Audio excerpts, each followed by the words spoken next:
வணக்கம். காஞ்சிகேசன் பேசுகிறேன். எப்படி இருக்கீங்க? நல்லா இருக்கீங்களா? ஒன்றும் இல்லை, சின்ன குட்டி கதை ஒன்று. ஒரு ஊரில் அந்த ஒரு சட்டம் ஒன்று தராங்க. அதாவது யார் வேணாலும் ராஜாவாகலாம். அந்த ஏரியாவில், அந்த ஊரில் யார் வேணாலும் ராஜாவாகலாம். 5 வருஷம் ராஜாவாக இருந்துட்டு யார் வேணால் வரலாம். என்ன ஒன்று ஒரே ஒரு இது என்னன்னா ஆர்டர் என்னன்னா, அந்த 5 வருஷம் ராஜா முடிஞ்ச பிறகு அந்த பக்கத்து ஊர்லேயே ஒரு அடர்ந்த காடு இருக்குது.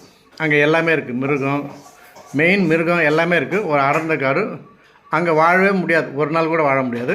அந்த காட்டில் போய் விட்டுருவாங்க. இதுதான், இதுக்கு யார் ஓகே பண்ணுறான்னா அவன் வந்து ராஜாவாகலான்ட்டான். எல்லாம் யோசிக்கிறாங்க, 5 வருஷம் வாழறது பெருசு இல்லை, ஜாலியாக இருக்கலாம், அதுக்குள்ளே நம்ம இறந்துட்டா கூட பரவாயில்ல.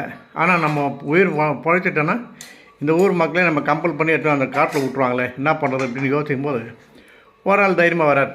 நான் ராஜாவாயிடுறேன், ஏன்பா உனக்கு தெரியுமா, இந்த ரூல்லாம் தெரியுமாட்டாங்க. எல்லாம் எனக்கு தெரியும், 5 வருஷம் கழிச்சு அங்கே கூட போகிறீங்க, அங்கே மிருகம் இருக்க போது, அங்கே ஒரு நாள் கூட வாழ முடியாது, எல்லாமே எனக்கு தெரியும். சரி, நீ ஆயிடுறியா? நான் ஆகிறேன். அவன் உடனே அவன் ஃபேமிலியெல்லாம் கூட்டியாந்துடுறான். அவன் பசங்களோடு ராஜபோகமாக இருக்கார் வாஜார். அதாவது ராஜானா எப்படி இருப்பாங்க, அப்படியே இந்த பல்லக்கில் போகிறது வர்றது, குதிரை சவாரி, அது இது எல்லாம் போட்டு ஜாலியாக பண்ணுறாரு. அவர் பீரியட் 5 வருஷம் முடிஞ்ச போகுது. முடிஞ்ச உடனே எல்லாம் சொல்கிறாங்க, 5 வருஷம் முடிஞ்சிச்சு, நீ இப்போ அந்த காட்டுக்கு போகணும். அப்படியா, என்றைக்கு? நாளைக்கு போகணுமா? சரின்ட்டு எல்லாம் ஊர் மக்கள்லாம் அவனுக்கு கவலையோடு பார்க்குறாங்க. என்ன ஆக போகிறான்னு தெரில, இவ்வளோ ஜாலியாக இருந்தான், கொஞ்சம் இங்கே ஓவர் ஆர்ப்பாட்டம் பண்ணான், அங்கே போய் அடங்கிடுவான் சீக்கிரத்தில்னு. அவன் கிளம்பும்போது பார்த்தா அந்த ஒரு போட் ஒன்று இருக்குது, அந்த போட் வழியாக தான் போகணும். அந்த பறவை தான் எடுத்து அங்கே விட்டு வந்துடுவார்.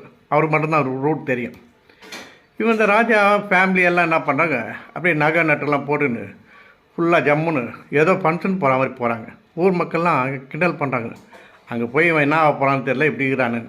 அப்போ போகும்போது போட்டில் ஏற்றிடுறாங்க. அந்த படகு ஓட்டி பேசினே போகிறான். என்ன எல்லாம் கவலைப்படுறாங்க, நீங்கள் பாட்டு ஜாலியாக போகிறீங்கன்னு. எனக்கு என்னப்பா கவலை, எனக்கு ஒன்றும் இல்லை.